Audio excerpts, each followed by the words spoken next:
चलिए solution chapter का एक और लेक्चर नंबर 4 में हम लोग नॉर्मलिटी के बारे में पढ़ेंगे। नॉर्मलिटी कंसंट्रेशन टर्म नॉर्मलता के बारे में पढ़ेंगे। ठीक है, तो ये कंसंट्रेशन टर्म उसमें छूट गया था पिछले वीडियो में, तो इसमें हम लोग देखेंगे। ठीक है, चलिए तो नॉर्मलता पढ़ने से पहले हम लोग कुछ टर्म के बारे में पढ़ लेंगे। ठीक है, उसके बाद हम लोग, क्योंकि इसका इस्तेमाल नॉर्मलता में आएगा, नॉर्मलिटी में इस्तेमाल होगा इसका। ठीक है, तो सबसे पहला टर्म होता है इक्विवेलेंट मास।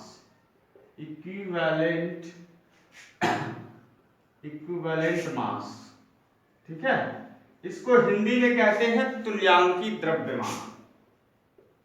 इसको कहते हैं तुल्यांकी द्रव्यमान।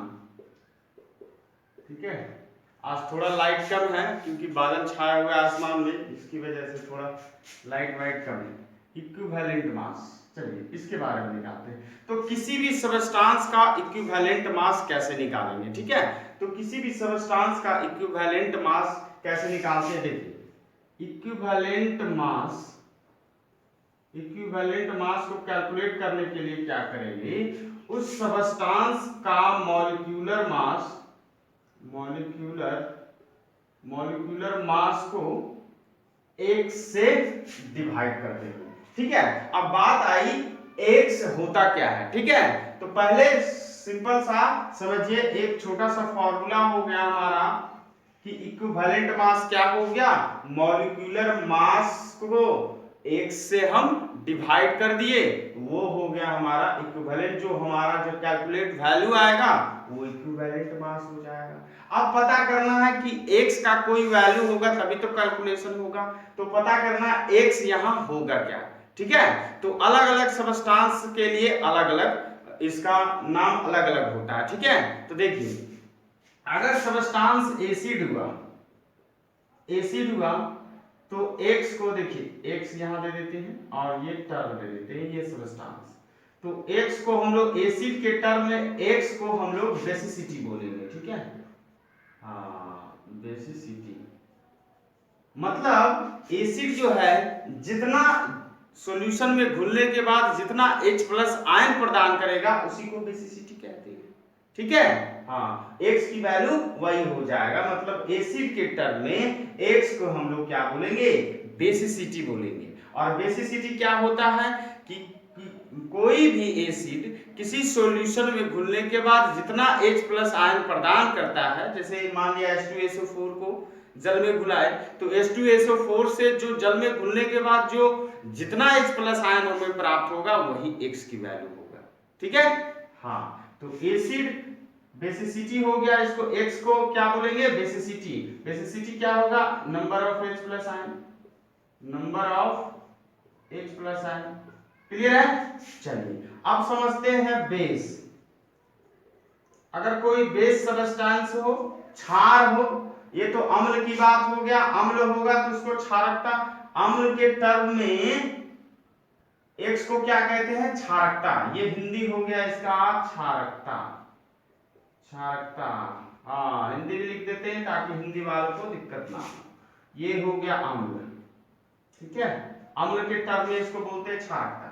चलिए अब बेस के टर्म में इसको क्या बोलेंगे, बेस, जिसको हम लोग कहते हैं क्षार। ठीक है, क्षार के टर्म में ये x को क्या कहेंगे, ठीक है, acidity.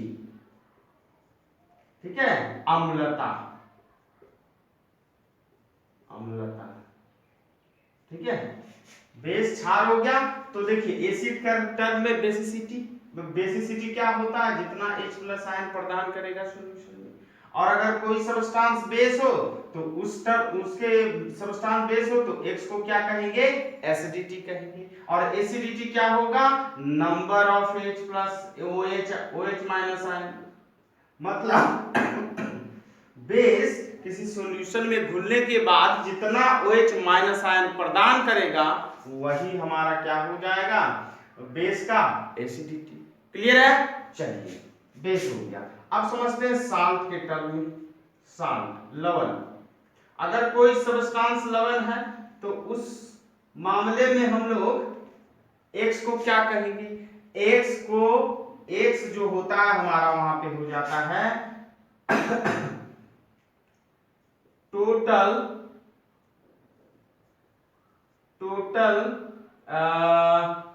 Plus charge, total positive charge, total positive charge, total positive charge on cation, cation मतलब धनावेश पे कितना प्लस चार्ज है, ठीक है। केटायन मतलब क्या होता है, धनावेश, एनायन मतलब ऋणावेश, ऋण ठीक है। तो धनावेश पे, धनायन पे, सॉरी, केटायन का मतलब होता है धनायन, एनायन का मतलब होता है ऋणायन। तो धनायन पे जितना प्लस चार्ज होगा, जितना धनावेश होगा, उसी को हम लोग बोलेंगे क्या, x का वैल्यू हो जाएगा, वही x का वैल्यू हो जाएगा। क्लियर है? हाँ, तो धनायन पे इसको हिंदी में लिख देते हैं, धनायन पर कुल धनावेश। क्लियर है? ये हो जाएगा साल्ट के टर्म में, ये तीनों टर्म में हो गया। साल्ट के टर्म में क्या हो जाएगा कि धनावेश पे जितना चार्ज हुआ, अब एक एक का एग्जांपल देके हम बताते हैं, समझाते हैं, सबको समझाएंगे, ठीक है। तो total positive charge on cation, धनायन पे जितना आवेश होगा वही हमारा हो जाएगा साल्ट, ठीक है। चलिए लाइट भी चली गई, लाइट कम हो रहा होगा, ठीक है, मैनेज कीजिएगा। चलिए साल्ट लवन हो गया। तो जनरली इस टर्म में और भी होते हैं, जैसे एलिमेंट के टर्म में, अब एलिमेंट हो, कोई एलिमेंट हो जाएगा, उसमें x की वैल्यू क्या हो जाएगा, तो कोई एलिमेंट हो तो एलिमेंट पे जितना पॉजिटिव चार्ज होगा वही x की वैल्यू हो जाएगा। क्लियर है?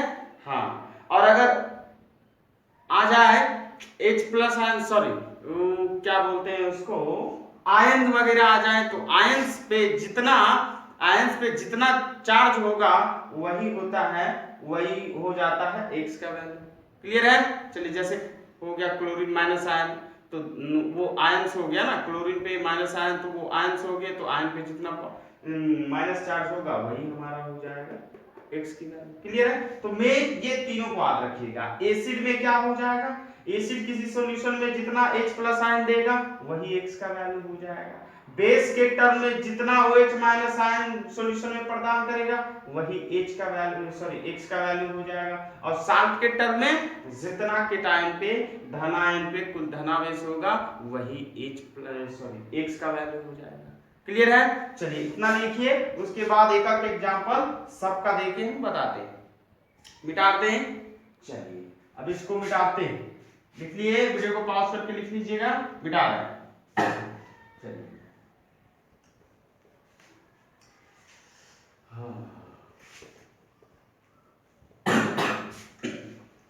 पहला चलते हैं हम लोग एसिड के टर्म में, ठीक है। एसिड, अम्ल, अम्ल के टर्म में x की वैल्यू निकालेंगे, किसकी वैल्यू निकालेंगे, x की वैल्यू निकालेंगे, ठीक है। तो जैसे मान लिया कोई अम्ल ले लेते हैं, HCl ले लिए, ठीक है। तो हमने क्या बताया था कि HCl सॉल्यूशन में जितना H प्लस आयन प्रदान करेगा, सॉल्यूशन में जितना H प्लस आयन प्रदान करेगा वही x का वैल्यू हो जाएगा, ठीक है। तो अगर HCl को, अगर HCl को किसी सॉल्यूशन में घुलाया जाए, चलते हैं जल में घुलाया जाए, तो कितना H प्लस आयन देगा, एक H प्लस आयन प्लस एक क्लोरीन माइनस। तो हमको H प्लस आयन से मतलब है, हमें क्या मतलब है, H प्लस आयन से। तो H प्लस आयन कितना हो गया यहाँ एक, इसलिए x की वैल्यू क्या हो जाएगा। क्लियर है? मान लेते हैं दूसरा एग्जांपल H2SO4 लिए, H2SO4 में कितना H प्लस आयन मिलेगा, अरे भाई 2H plus ion plus SO4 2 minus ion, 2 minus ion. Clear है? चलिए तो ये H प्लस आयन यहाँ कितना मिल गया, 2 हो गया ना, 2 गुना 1 2 हाइड्रोजन एटम, 2। तो हाइड्रोजन के टर्म में सॉरी H2SO4 के टर्म में x की वैल्यू कितना हो गया, 2 हो गया। क्लियर है? चलिए अब इसका इंपॉर्टेंट एग्जांपल है जिसमें वैरी करता है, लगेगा कि उसमें कुछ और है, H प्लस आयन मिलेगा, लेकिन एक्चुअल में कुछ और होता है, ठीक है। तो इसके एग्जांपल लेते हैं, मिटा रहे इसको। समझ में आया कि HCl को जब जल में बुलाएंगे तो एक H प्लस आयन देगा, तो H प्लस आयन एक हो गया। H2SO4 में 2H प्लस आयन देगा। क्लियर है? चलिए मिटा देते हैं, ये हो गया। अब चलते हैं अगले एग्जांपल पे, जैसे H3PO4, ठीक है, इंपॉर्टेंट एग्जांपल है। H3PO3 और एक H3PO4, सॉरी H3PO2, ये सब एसिड है, ठीक है, ये एसिड है। चलिए इसको देखिएगा, H3PO4। अब देखिएगा इसमें कितना H प्लस आयन मिल रहा है, ठीक है। तो देखते हैं इसके स्ट्रक्चर से समझते हैं। देखिए इसके स्ट्रक्चर से, तो पहले P phosphorus double bond O, ठीक है, ये एक O इधर, एक O और एक O इधर, ठीक है। ये फास्फोरस की संयोजकता 5 होती है, वैलेंसी 1 2 3 और 2 5, ठीक। चलिए अब देखिए हाइड्रोजन 3 है ना, एक हाइड्रोजन, एक हाइड्रोजन, एक हाइड्रोजन। अब देखिए ऑक्सीजन क्या है, स्ट्रॉन्ग इलेक्ट्रोनेगेटिव एलिमेंट है। ऑक्सीजन जो है स्ट्रॉन्ग इलेक्ट्रोनेगेटिव एलिमेंट है, तो ये क्या करेगा, हाइड्रोजन के इलेक्ट्रॉन को अपनी ओर खींचेगा, इसके इलेक्ट्रॉन को ये अपनी ओर खींचेगा, इसके इलेक्ट्रॉन को ये अपनी ओर खींचेगा। मतलब कितना H प्लस आयन, 1 2 3, मतलब X की वैल्यू कितना हो जाएगा, 3। क्लियर है? हाँ। चलिए H3PO3 का चलते हैं, स्ट्रक्चर देखते हैं इसका, इसके स्ट्रक्चर पे चलते हैं भाई। तो P double bond O, clear है? चलिए P double bond O।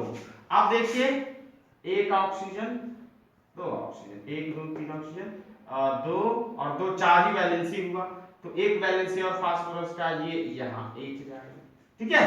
Phosphorus की 5वीं वैलेंसी H के साथ, क्लियर है? चलिए अब 2 हाइड्रोजन बच गए, एक हाइड्रोजन इधर, एक हाइड्रोजन इधर।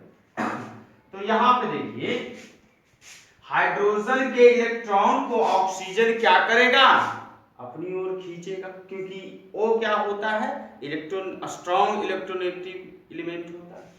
तो ये क्या करेगा, इसके इलेक्ट्रॉन को अपनी ओर खींचा, और ये क्या करेगा, इसके इलेक्ट्रॉन को अपनी ओर खींचा। लेकिन यहाँ देखिए, यहाँ जो है फास्फोरस उतना स्ट्रॉन्ग इलेक्ट्रोनेगेटिव नहीं है कि हाइड्रोजन के एक इलेक्ट्रॉन को अपनी ओर खींच पाए, हाइड्रोजन के इलेक्ट्रॉन को अपनी ओर खींच पाए, इसलिए यहां से हमको H प्लस आयन नहीं मिल पाता। तो सिर्फ H प्लस आयन कितना मिल पाता है, 2 ही H प्लस आयन, इसलिए यहाँ X की वैल्यू कितना हो जाएगा, 2। क्लियर है? हाँ।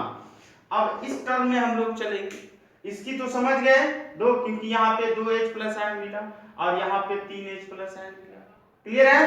चलिए मिटाते हैं इन दोनों का स्ट्रक्चर, हमने बताया स्ट्रक्चर करके कैसे H प्लस आयन हम लोग समझ गए बात को। चलिए इन दोनों का मिटा रहा है, इसका बना रहा है, चलिए इसका बना देते हैं, इधर बना देते हैं। H3PO2 का देखते हैं, H3PO2 का, तो P double bond O, clear है, और ये एक ऑक्सीजन इधर। अब देखिए 2 3 हो गया, 4 और 1 5, एक हाइड्रोजन इसके साथ, एक हाइड्रोजन इसके साथ, और एक हाइड्रोजन जो होगा वो ऑक्सीजन के साथ। क्लियर है? अब देखिए ऑक्सीजन क्या करेगा, इसके इलेक्ट्रॉन को खींचा, इस पे प्लस आयन। फास्फोरस उतना स्ट्रॉन्ग है नहीं कि इसके इलेक्ट्रॉन को खींच सके इन दोनों को, तो यहाँ H प्लस आयन कितना मिला, एक H प्लस आयन, इसलिए यहाँ बेसिसिटी कितना हो गया, 1। क्लियर है? तो याद रखिएगा H3PO4 की बेसिसिटी 3 होता है, H3PO3 की बेसिसिटी 2 होता है, और H3PO2 की बेसिसिटी 1 होता है, मतलब X की वैल्यू 1। क्लियर है? चलिए इसको मिटा दें। हाँ, तो याद रखिएगा equivalent mass is equal to क्या होता है, मॉलिक्यूलर मास बाय X, जहां एसिड के टर्म में X को क्या कहते हैं, बेसिसिटी कहते हैं। क्लियर है? चलिए पॉज करके लिख लीजिएगा, मिटा देंगे।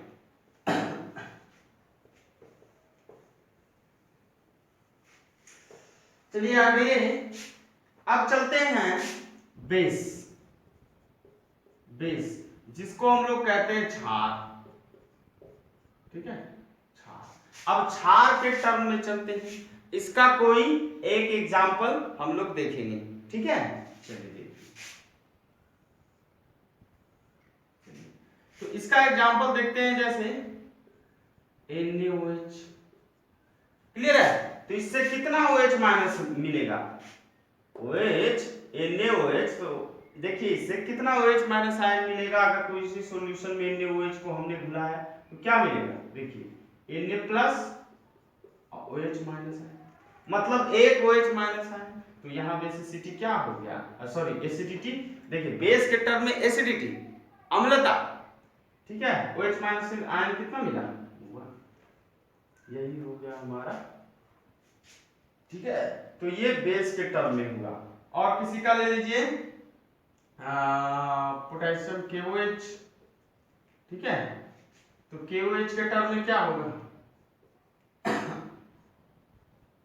पोटेशियम OH माइनस, तो ये माइनस, सॉरी ये प्लस हो जाएगा, पोटेशियम OH माइनस हो जाएगा, ठीक है। तो ये देखिए OH कितना मिला, 1, क्लियर है? चलिए, तो ये हो गया हमारा बेस के टर्म में, बेस के टर्म में एसिडिटी, मतलब NaOH की एसिडिटी 1, KOH की एसिडिटी 1, मतलब बेस के टर्म में जितना OH माइनस आयन मिलेगा वही X की वैल्यू हो जाएगा, वही एसिडिटी हो जाएगा, क्लियर है? अब मिटा, चलिए मिटा मिटा, चलिए अब चलते हैं साल्ट। ये तीनों इंपॉर्टेंट था, साल्ट की बात करें, साल्ट जिसको लवण कहते हैं। अब लवण ले लीजिए, लवण कोई लवण लीजिए NaCl, ठीक है, सोडियम क्लोराइड ले लीजिए। तो लवण के टर्म में क्या बताए थे कि केटायन पे, धनायन पे जितना कुल धनावेश होगा तो धनावेश की जो संख्या होगी वही हमारा क्या हो जाएगा, यहाँ पे X की वैल्यू हो जाएगा, क्लियर है? चलिए तो देखिए NaCl में Na plus ion plus Cl minus ion, clear है?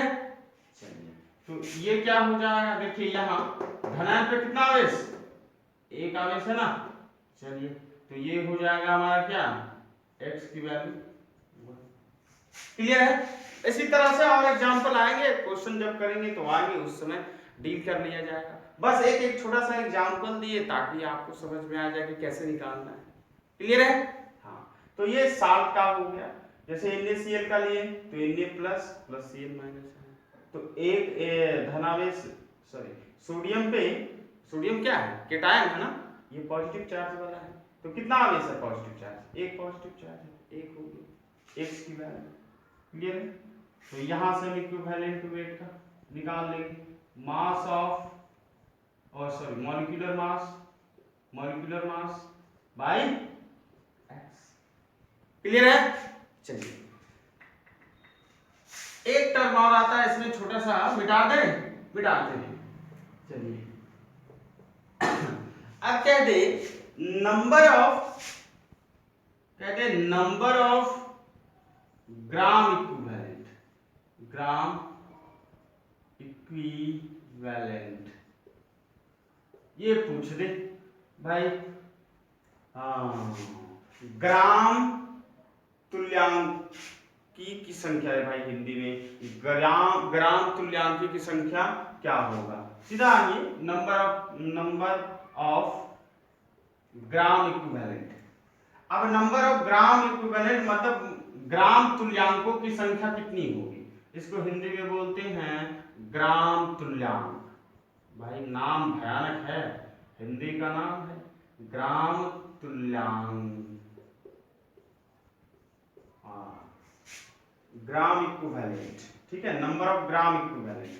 तो नंबर ऑफ ग्राम इक्विवेलेंट जो होता है, जैसे हम लोग जानते हैं नंबर ऑफ मोल्स निकालते हैं ना, नंबर ऑफ मोल्स कैसे निकालते हैं, नंबर ऑफ मोल्स मास को उसके मॉलिक्यूलर मास से डिवाइड देते हैं, मॉलिक्यूलर मास से डिवाइड देते हैं। बस उसी प्रकार से नंबर ऑफ ग्राम इक्विवेलेंट निकालना है तो क्या करेंगे, इसके मास को इक्विवेलेंट मास से डिवाइड कर देंगे, बस इक्विवेलेंट मास, वही हो जाएगा हमारा number of gram equivalent, clear है? हाँ, वही हो जाता है। तो नंबर ऑफ ग्राम इक्विवेलेंट कैसे निकालेंगे? उसके मास को इक्विवेलेंट मास से डिवाइड कर देंगे, वही हो जाएगा number of gram equivalent. Clear है? चलिए, बस छोटा छोटा टर्म है, मिटा दे इसको क्या? चलिए मिटाते हैं।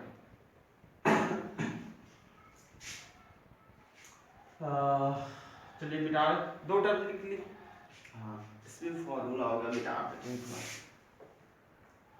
चलिए इसको भी मिटाते हैं। अब आ जाते हैं हम लोग, ये दो टर्म समझना जरूरी था, तभी नॉर्मलिटी समझ में आता, नहीं तो बीच बीच में पता नहीं चलता। तो यहाँ से क्या क्या मिल गया हमको? इक्विवेलेंट मास, इक्विवेलेंट मास मिला। इक्विवेलेंट मास क्या बताए कि उसके मॉलिक्यूलर मास को, मॉलिक्यूलर मास को X से डिवाइड कर दो।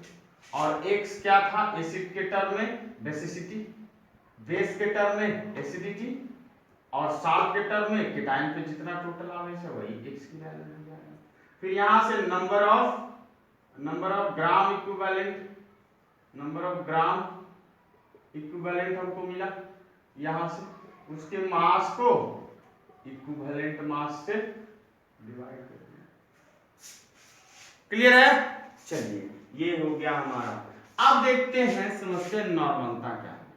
नॉर्मलिटी, नॉर्मेलिटी, नॉर्मलता, नॉर्मलता, ये हो गया नॉर्मल। तो नॉर्मलता किसको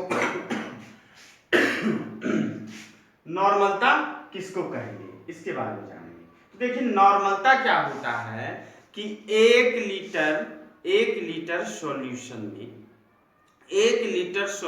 में कितना नंबर ऑफ ग्राम इक्विवेलेंट घुला हुआ है, उसी को कहेंगे हम लोग नॉर्मलिटी। क्लियर है? समझ में आया कि number of gram equivalent of solute present in 1 litre solution is called normality. एकदम सिंपल सा डेफिनेशन। इसको कैसे डिफाइन करेंगे? Number of gram equivalent,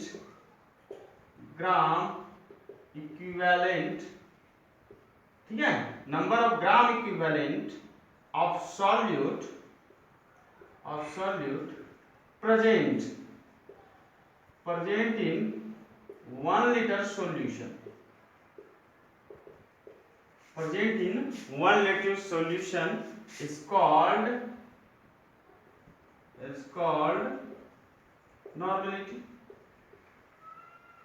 clear है? एकदम सिंपल सा डेफिनेशन।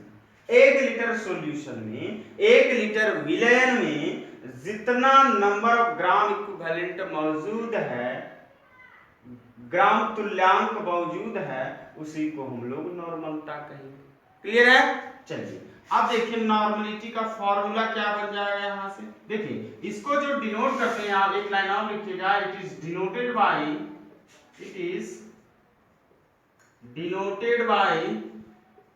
Capital N. क्लियर है? कैपिटल एन से उसको डिनोट करेंगे। चलिए तो नॉर्मलिटी का फॉर्मूला क्या बन जाएगा? नॉर्मलिटी का फॉर्मूला यहां से बन जाएगा हमारा कि number of gram equivalent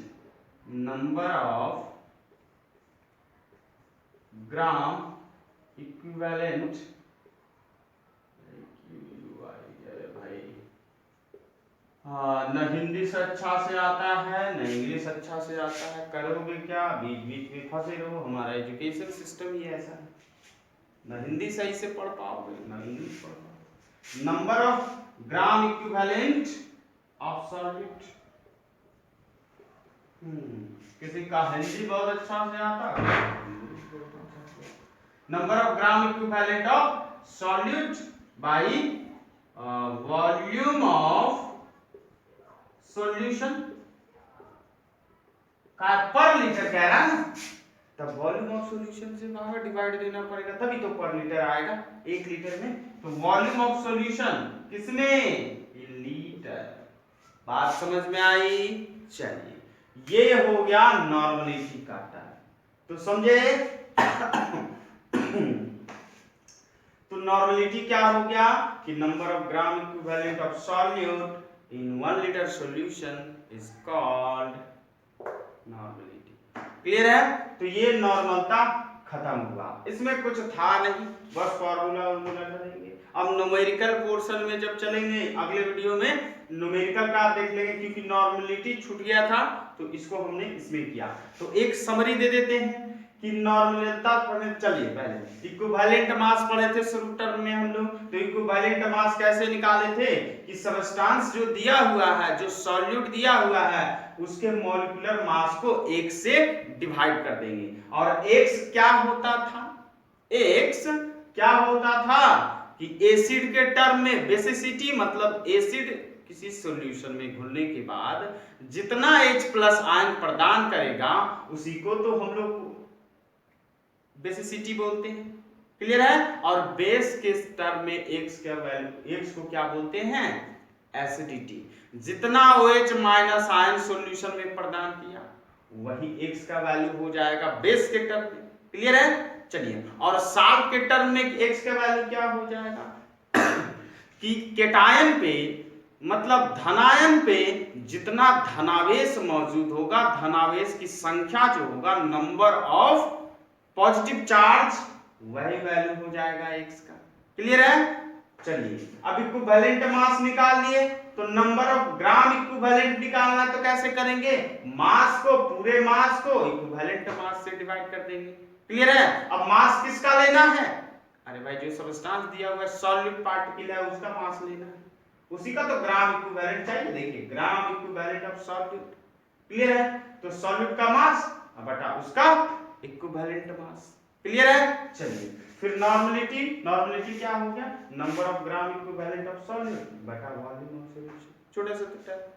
clear है? That's it. अब इसके न्यूमेरिकल सारे कंसंट्रेशन टर्म के न्यूमेरिकल एक साथ, ठीक है, एक वीडियो में किया जाएगा। चलिए, तो इस वीडियो में इतना ही, ठीक है, पढ़ाई करते रहे घर पे। All the best.